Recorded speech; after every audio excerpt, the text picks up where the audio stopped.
séria e da repercussão política. Eu vou começar pela gestão de crise ontem, porque ao final da live começou um outro telefone sem fio. Vocês trouxeram informação aqui, inclusive, enquanto a live estava rolando. E aí eu fiquei tipo, oi, essa gente é retardada? E aparentemente são. E eu entendo o motivo do retardo. Depois fui tomar contato com a notícia. E aí o retardo fica perfeitamente explicável. Qual foi a versão do Flávio? Que batia com o áudio.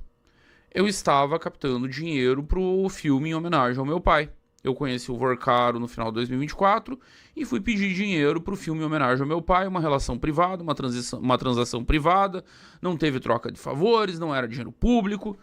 Uma versão que casava com o próprio áudio, inclusive. Casava com o pedido de grana lá no áudio, a conversa toda girava em torno do filme.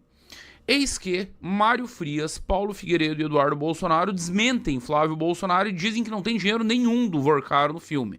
Tem pelo menos 2 milhões que estão declarados à Receita Federal, inclusive. Esses 2 milhões já foram declarados. Então, já deixaram o Flávio vendido. Aí começou uma série de histórias paralelas. Aparentemente, esse dinheiro foi para outra finalidade, foi parar em outro lugar. E a coisa começa a ficar feia. Tem 2 milhões declarados. Se trata ali na conversa, e pelo que a PF apurou, de 64 milhões, de um negócio que era para ser 130 milhões. Aí não se sabe onde é que está o dinheiro, não se sabe para que foi o dinheiro. A produtora diz que não recebeu, o Mário Frias diz que não recebeu, o próprio Eduardo e o Paulo Figueiredo dizem que não foi, e agora o Flávio está vendido tentando se explicar. Vai dar pano para manga essa história, porque ficou muita ponta solta até aqui. A primeira versão era a única possível para o Flávio, e eu falei isso na live de ontem. Tava captando dinheiro para o filme do meu pai. Ponto. Não teve troca de favor, não teve corrupção, não teve nada. Aí já fica ruim porque a informação que eu trouxe ontem aqui, que o Pirajá trouxe dos valores de filmes como Pulp Fiction e o Discurso do Rei. Muito mais baratos do que o filme do Bolsonaro, com um monte de externa, com um monte de locação, com um monte de artista top de linha, e saíram muito mais barato do que Dark Horse. A história começa a ficar muito nebulosa, mas tem uma personagem nessa história toda que já tá morta. Esse já morreu. Romeu Zema. Romeu Zema vinha funcionando como uma espécie de homem do entretenimento do bolsonarismo. E ele tinha conseguido achar um nicho que o Flávio estava evitando entrar, que é: eu vou radicalizar contra a STF, eu vou radicalizar em determinadas pautas que o Flávio não pode, porque ele está construindo alianças, porque ele é um político de centrão, porque não é a pauta dele, era do pai, mas não é dele. E vou, com isso, trazer o público bolsonarista. Trouxe, e eu faço uma menção, eu tenho dito isso em múltiplas lives, não era nem desde a série Os Intocáveis, ele já tinha feito isso lá no Carnaval, com o samba enredo contra o Lula, contra o desfile aquele da Unidos de Niterói. O Zema, 20 minutos depois do Flávio ter vazado o áudio, enfim, a gente ter sabido do que estava acontecendo, o Zema vai lá e grava um vídeo selfie, descendo o pau no Flávio e dizendo que era imperdoável o áudio. Bom, imperdoável foi a atitude do Zema, os políticos bolsonaristas foram para cima, a base bolsonarista foi para cima. Quem fez monitoramento de rede da crise ontem até agora diz que há uma dinâmica muito clara. No início era só cacete no Flávio, aí a militância bolsonarista entrou. E aí equilibrou, virou quase um 50-50 entre mensagens negativas e positivas. A conta para o Zema, em termos de rede, apareceu hoje. Ele vinha numa sequência de mais de um mês crescendo seguidores. Pela primeira vez ele teve saldo líquido negativo no número de seguidores em suas redes. E só começou o cancelamento. Só começou. A deputada Júlia Zanata, do PL aqui de Santa Catarina, já falou publicamente que gostaria que o PL Nacional intervisse e desarticulasse todas as alianças com o Novo nos estados. Aí nós já tivemos manifestações do Novo no Paraná e em Santa Catarina, de solidariedade ao Flávio e contra a manifestação do Zema. Acabou a candidatura de Romeu Zema. Eu pensei muito desde ontem sobre o porquê do Zema ter feito isso. E minha impressão inicial era um capial mineiro idiota que não sabe o que está fazendo, é um amador lidando com coisa de profissional e fez cagada. Só que, baixado o rescaldo, eu revi Aí eu fui rever a entrevista do Kassab, eu conversei com gente que tá orbitando várias candidaturas, fui trocar ideia. O que que pega? Tem uma galera próxima ao Flávio que tá dando por certo que o vice será Ronaldo Caiado do PSD. E vocês viram que o posicionamento do Caiado foi na linha oposta à de Romeu Zema. Foi o oposto do que Zema fez. Caiado foi lá e se solidarizou. Caiado foi lá e se solidarizou. O que que acontece em seguida? O que que acontece em seguida? Eu acho que desde o... A impressão que eu tinha era, foi erro de amador, foi erro de principiante, foi erro de quem não sabe que jogo está jogando. Não foi. Caiado já estava encaminhado para vice, o Zema já havia sido comunicado há 2 meses atrás, o Rogério Marinho tinha tido uma conversa muito dura com o Romeu Zema. Houve inclusive forças aí que entraram em campo nos bastidores, o principal foi o Valdemar, para acalmar o Zema, porque o Rogério Marinho teve uma conversa... A definição que eu ouvi da galera é que foi um tom grosseiro com o Romeu Zema. As palavras do Rogério Marinho teriam sido as seguintes: você não tem votos nem no teu estado, você não serve para ser vice-presidente. O Zema ficou muito puto, aí o Valdemar entrou em campo, e aí depois disso, para pacificar a relação, para resolver o problema que o Rogério Marinho tinha criado, o Flávio gravou aquele vídeo do vice lá no Rio Grande do Sul durante o Fórum da Liberdade. O famoso vídeo do Zema convidando o Flávio para ser vice, e o Flávio respondendo com será, e terminando com os dois brindando e gargalhando. Deve ter avançado o projeto Caiado, o projeto PSD, o projeto Centrão.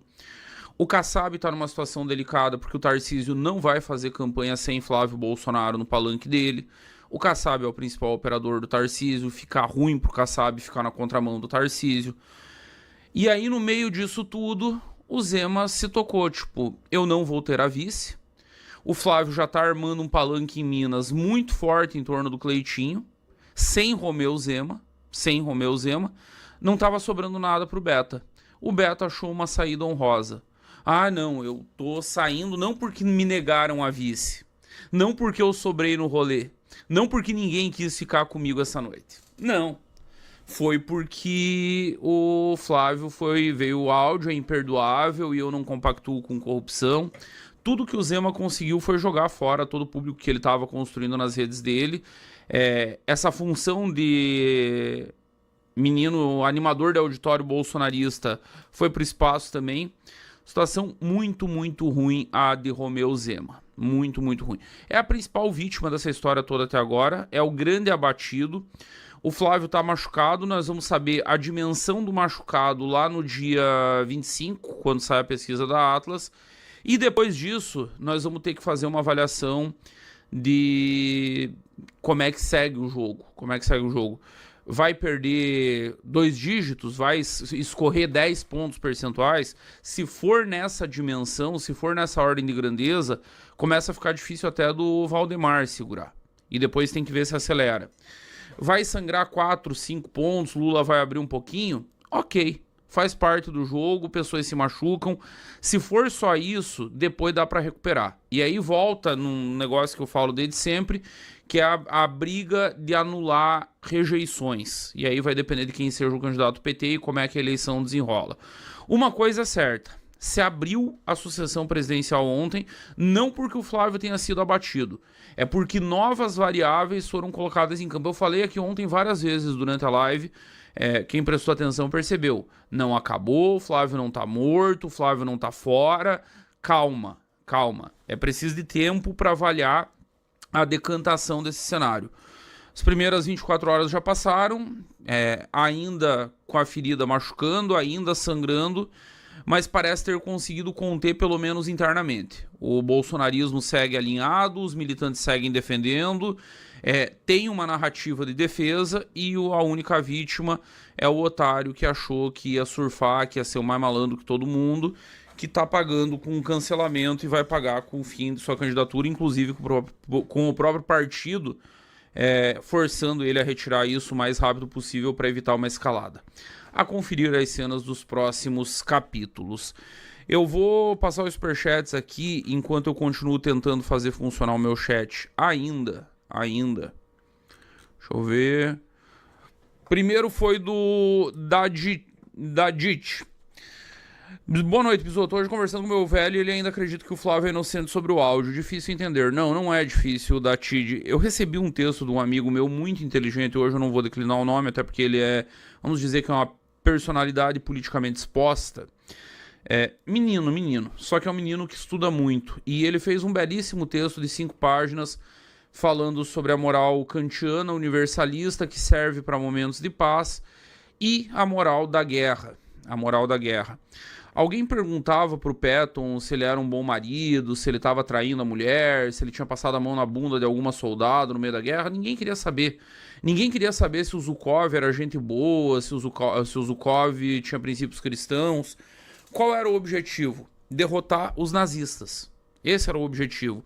Ninguém perguntava se o Churchill era bêbado, racista, se tinha fudido com os indianos na história dos grãos.